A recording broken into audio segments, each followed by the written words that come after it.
ধরুন আপনি আপনার জীবনে যা কিছু চান সবকিছু পেয়ে গেছেন। আপনার কাছে আপনার স্বপ্নের গাড়ি আছে, স্বপ্নের একটা বাড়ি আছে, ব্যাংকে প্রচুর পরিমাণে অর্থ রয়েছে, আপনি ফাইন্যান্সিয়াল ফ্রিডম অ্যাচিভ করে ফেলেছেন।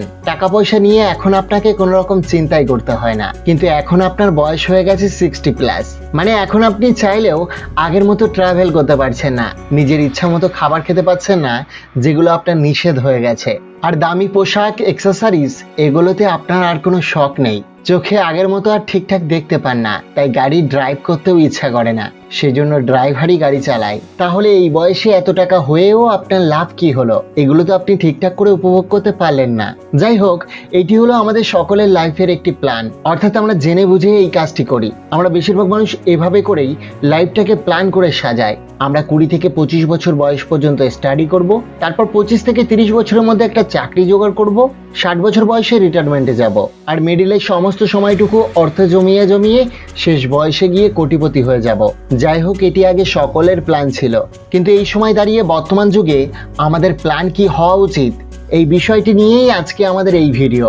আজ এই ভিডিওটিতে আমি আপনাদের সাথে খুবই গুরুত্বপূর্ণ একটি the millionaire ফার্স্টলাইন by MJ. Dimarco এই বইটির সামারি শেয়ার করব, এবং তার সাথে কিছু মূল্যবান চাণক্য নীতি, যেটা আপনাকে নতুন করে ভাবতে বাধ্য করবে আপনার কেরিয়ার নিয়ে। পাশাপাশি আপনি ফিনান্সিয়াল ফ্রিডম অ্যাচিভ করতে পারবেন কিভাবে, সেই বিষয়েও ক্লিয়ারলি এই বইটি থেকে আমি শেয়ার করার চেষ্টা করব। সবার প্রথম আমি যদি আপনাদের মিলিয়নার এই শব্দটি বলি, তাহলে আপনার কল্পনা নিশ্চয়ই Elon Musk, Bill Gates, Jack Ma, Mukesh Ambani, Ratan Tata, এদের ছবিটি মাথায় ভেসে ওঠে। কিন্তু কারো মনে 20 থেকে 30 বছর বয়সের একটি ছেলেও যে মিলিয়নার হতে পারে, এই বিষয়টি আমাদের মাথায় আসে না। কারণ আমরা ধরেই নিয়েছি এত কম বয়সে কেউ মিলিয়নার হতে পারে না, আর যদি কেউ হতেও পারে সেটাকে আমরা লাক বাই চান্স ভেবে থাকি। এই বইটির লেখক এম.জে. ডিমার্কো একদিন তার এলাকায় রাস্তায় দাঁড়িয়েছিলেন। এমন সময় তার চোখ পড়ল একটা চকচকে সুন্দর ল্যাম্বরগিনির গাড়ির ওপর। তিনি ভেবেই নিলেন নিশ্চয়ই গাড়ি থেকে কোনো বয়স্ক লোক বের হবে। কিন্তু কিছুক্ষণ পর যখন গাড়িটির মালিক আসলো, তখন এম.জে. ডিমার্কো অবাক হয়ে গেলেন, কারণ গাড়িটির মালিকের বয়স ছিল 25 বছর, অথবা খুব বেশি হলে 30 হতে পারে। এম.জে. ডিমার্কো সে খুব কিউরিওসিটি নিয়ে তার দিকে এগিয়ে গেলেন। তার সাথে একটু কথা বলার পর সে জানতে চাইলেন সে আসলে কি করেন। তারপর লোকটি তাকে জানালো, আমি একজন ইনভেস্টর। আগে আমি ছোট ব্যবসা করতাম, তারপর যখন আমার ব্যবসা ধীরে ধীরে বড় হয়, সেখান থেকে আমার ব্যবসার সাথে সাথে আমি আরো বিভিন্ন ব্যবসায় টাকা ইনভেস্ট করছি। সো এখন আমি একজন ইনভেস্টর। এরপর থেকে এম.জে. ডিমার্কো বিশ্বাস করা শুরু করলেন অল্প বয়সেও মিলিয়নার হওয়া সম্ভব। আর এই বিষয় নিয়ে তিনি প্রচুর গবেষণা করতে লাগলেন, আর গবেষণা করার পর তিনি 3টি রেজাল্ট পেলেন। তিনি দেখলেন এই পৃথিবীর সমস্ত মানুষরা 3 ধরনের রাস্তা ফলো করে তাদের ফাইন্যান্সিয়াল ফ্রিডমের জন্য। তিনি এই 3টি রাস্তার নাম দিয়েছেন সাইড ওয়াক, সোলো লেন আর ফার্স্ট লেন।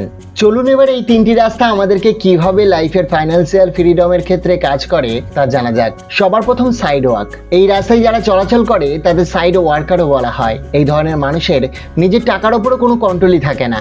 এদের না থাকে কোনো ফাইন্যান্সিয়াল গোল, না থাকে কোনো লাইফের প্ল্যানিং। আর এই ধরনের ব্যক্তিরা সাধারণত নিজের স্যালারির ওপরেই ডিপেন্ডেন্ট। তাই প্রতি মাসে বা প্রতি সপ্তাহে নির্দিষ্ট একটা স্যালারি পায়, এরপর ইচ্ছা মতো খরচ করে ফেলে, এবং পরবর্তী স্যালারি পাওয়ার আগে পর্যন্ত হাতে কোনো টাকাই থাকে না। আর যদি কোনো কারণে এদের কোনো মাসে স্যালারি আটকে যায়, তাহলে এদের অনেক সমস্যায় পড়তে হয়। এই সকল লোকেদের মধ্যে বড়লোক হওয়া সম্পূর্ণ ভাগ্যের ব্যাপার, তাই এরা কখনো নিজের অবস্থার পরিবর্তন করে না। এই সাইড ওয়াক ক্যাটাগরিতে আবার 2 ধরনের লোক আছে, এক side poor, 2 side rich. Side poor তারা যাদের কথা আমি এতক্ষণ আপনাদেরকে বললাম, কিন্তু সাইড রিচ হলো তারা যাদের দেখতে অনেক বড় লোক মনে হয়। এদের অভ্যাস বড় লোকই শো অফ করা। এদের স্যালারি যদি হয় 20,000 টাকা, এদের হাতে দেখবেন 1 লাখ টাকার আইফোন আছে। মানে সবকিছু এরা শো অফ করার জন্যই করে। যদিও তাদের ভিতরের বিষয়ে একটু খেয়াল করলে দেখবেন 1 লাখ টাকার আইফোনও ইএমআই নেওয়া আছে, তবুও তারা অন্যদের সামনে নিজেদেরকে বড়লোক প্রমাণ করার চেষ্টা করেই যায়। আসলে এই ধরনের মানুষের কোনো ফাইন্যান্সিয়াল নলেজ থাকেই না। এই ধরনের মানুষের যদি আপনি 1 কোটি টাকা দিয়েও দেন, তাহলে দেখবেন তারা সব টাকা দিয়ে লাক্সারি প্রোডাক্ট কিনে ফেলবে, এবং পরের মাসেই তারা আবার আগের জায়গায় ফিরে যাবে। এই কারণেই এরা সারা জীবন স্ট্রাগল করতে থাকে, এবং জীবনের কোনো পর্যায়ে এরা ফাইন্যান্সিয়াল ফ্রিডম অ্যাচিভ করতে পারেই না। এরপর নাম্বার 2, সোলো লেন। বেশিরভাগ মিডল ক্লাস লোকজনই এই ক্যাটাগরিতে পড়ে। এরা সাইড ওয়ার্কারদের চেয়ে হাজার হাজার গুণ ভালো, কারণ এরা অন্তত ভবিষ্যৎ নিয়ে অনেক বেশি চিন্তা করে।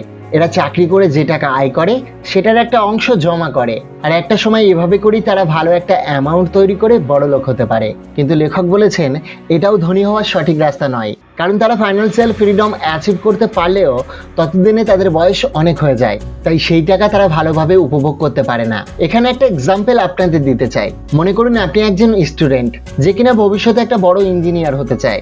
ধরে নিলাম সে 30 বছরের মধ্যে তার স্টাডি শেষ করলো, বিশেষ কিছু ডিগ্রিও অর্জন করলো, তার পড়ালেখার জন্য বেশ কিছু অর্থও খরচ হলো।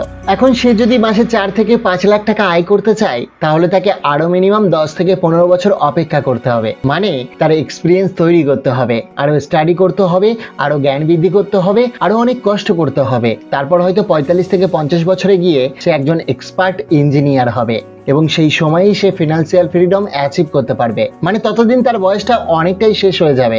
দেখুন, এই গল্পের উদ্দেশ্য কিন্তু ইঞ্জিনিয়ার হওয়ার জন্য স্টুডেন্টদের ডিমোটিভ করা নয়। আপনারা যারা ইঞ্জিনিয়ার হতে চান তারা অবশ্যই ইঞ্জিনিয়ার হন, কিন্তু যারা প্রচুর অর্থ দ্রুত আর্ন করতে চান তাদের জন্য এই রাস্তাটি সঠিক নয়। তাদের আসল রাস্তাটা হলো এই number 3 first lane. First lane হলো সেই রাস্তা যে রাস্তায় চলে খুব দ্রুত এবং কম বয়সে নিজের গোল অ্যাচিভ করা সম্ভব। আর যারা এই রাস্তায় চলে তাদেরকে ফার্স্ট লেনারও বলা হয়। আর এদের পড়ালেখা শুধুমাত্র স্কুল কলেজেই শেষ হয়ে যায় না, এরা সারা জীবনই শিখতে থাকে, নিজের নলেজকে ইমপ্রুভ করতেই থাকে। আর তাদের এই নলেজকে কাজে লাগিয়ে তারা এমন কিছু সিস্টেম, মানে ইনকামের জন্য এমন একটা সিস্টেম তৈরি করে ফেলে যেটা থেকে তারা অনুপস্থিত থেকেও সেই সিস্টেম থেকে তারা আর্ন করতে পারে। অর্থাৎ তারা এমন একটা সিস্টেম তৈরি করে ফেলে যেটা থেকে তাদের কন্টিনিউয়াসলি টাকা আসতেই থাকে। কিন্তু এই কথাটা বলতে যতটা সহজ, বাস্তবে বিষয়টি করা এতটা সহজ নয়। এই প্রসেসটি সাইড ওয়ার্কার এবং সোলো লেনারদের তুলনায় অনেক বেশি কষ্টকর। মানে এই লেনে অনেক বেশি পরিশ্রম করতে হয়, অনেক বেশি স্যাক্রিফাইসও করতে হয়। এই ক্ষেত্রে আচার্য চাণক্য বলেন, জ্ঞান হলো আমাদের অমূল্য সম্পদ আর পরিশ্রম হলো সাফল্যের চাবিকাঠি। তাই নির্দিষ্ট জ্ঞান এবং পরিশ্রম সফলতা বয়ে আনতে সক্ষম।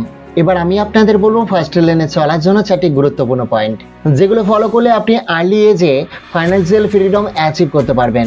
সবার প্রথম বিষয়টি হলো অ্যাট্রাক্ট দ্য নিড। আপনি এমন একটা বিজনেস তৈরি করুন যেটা মানুষের চাহিদা পূরণ করতে পারে, মানুষের প্রয়োজন বুঝে। তাদের প্রয়োজন অনুযায়ী প্রোডাক্ট বা সার্ভিস যদি আপনি তৈরি করতে পারেন, তাহলে আপনার ব্যবসায় আপনি সফল হবেনই। যেমন ধরুন, মানুষ এক জায়গা থেকে অন্য জায়গায় যাতায়াত করার জন্য বাস বা ট্যাক্সির জন্য অনেক সময় রাস্তায় দাঁড়িয়ে অপেক্ষা করতে হতো, কিন্তু উবের সেই সমস্যাটা সমাধান করে দিয়েছে। ইন্ডিয়াতে সেম সার্ভিস ওলা নিয়ে এসেছে, তাই এরা ব্যবসাতে সফল হতে পেরেছে। তাই আপনার ক্ষেত্রেও আপনি এমন কোনো সিস্টেম তৈরি করুন যেটা মানুষের প্রবলেমকে সহজে সমাধান করতে পারবে। এর পরের point number 2, highly entry barrier business. ধরুন আপনি কাল থেকে একটি রেডিমেড গার্মেন্টসের ব্যবসা শুরু করলেন। এখন আপনি কি দোকান খোলার সাথে সাথে ল্যাব করা শুরু করতে পারবেন? আপনার মতো এরকম লাখো মানুষই এই ব্যবসাই করছেন এবং আপনার আরো অনেক আগে থেকেই তারা এই ব্যবসার সাথে যুক্ত। আর এরাই কিন্তু আপনার কম্পিটিটর। এদেরকে ফেলে এগিয়ে যাওয়ার জন্য অবশ্যই আপনাকে আপনার প্রোডাক্টে কিছু না কিছু ইউনিক বৈশিষ্ট্য থাকতে হবে, যেটা সবার থেকে আলাদা হবে, যেটা আপনার কম্পিটিটরদের মাথায় কখনোই আসবে না। তবেই আপনি কম্পিটিটিভ মার্কেটে বিজনেসে গ্রো করতে পারবেন, তা না হলে কিন্তু পারবেন না। সুতরাং নতুন ব্যবসার ক্ষেত্রে ভিন্ন কিছু দিয়েই শুরু করতে হবে। এর পরের পয়েন্ট নাম্বার 3, স্টেবিলিটি।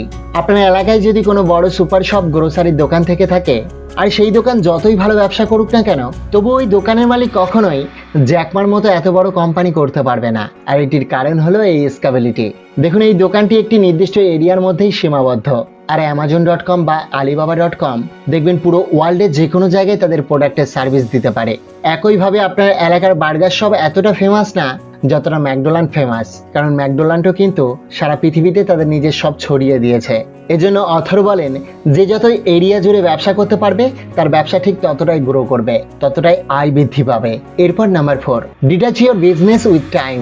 আপনার ব্যবসা করার ধরনটা এমন হওয়া উচিত যেন আপনি যখন রেস্ট নেবেন বা আপনার ঘুমানোর সময় যেন আপনার ইনকাম হতে থাকে। যেমন আপনার যদি অ্যামাজন বা ফ্লিপকার্টের মতো এমন একটা স্টোর থাকে, তাহলে আপনি সেখানে উপস্থিত না থাকলেও আপনার প্রোডাক্ট কিন্তু সেল হতেই থাকবে। আপনি যদি একটা অ্যাপার্টমেন্ট কেনেন বা বাড়ি কেনেন বা কিছু দোকান কেনেন, তাহলে কিন্তু সেই জায়গা থেকে আপনার প্রতি মাসে পরিশ্রম করা ছাড়াও টাকা আসতে থাকবে। তাছাড়া অনলাইনের ক্ষেত্রে আপনি যদি অ্যাফিলিয়েট মার্কেটিং করতে পারেন বা অনলাইনে কোনো প্রোডাক্ট সেল করতে পারেন, অথবা আপনি যদি কোনো বিষয়ে এক্সপার্ট হন, সেই বিষয় নিয়ে আপনি একটা ইউটিউবের একটা চ্যানেল ক্রিয়েট করতে পারেন, তাহলে এগুলোও কিন্তু আপনি ঘুমিয়ে থাকলেও আপনার জন্য টাকা আনতে থাকবে। আর এটি হলো প্যাসিভ ইনকাম। আর এই প্যাসিভ ইনকামের আরো ভালো উপায় জানতে হলে অবশ্যই কমেন্ট করবেন। আমি চেষ্টা করব এই বিষয়ে আরেকটি ভিডিও বানাতে।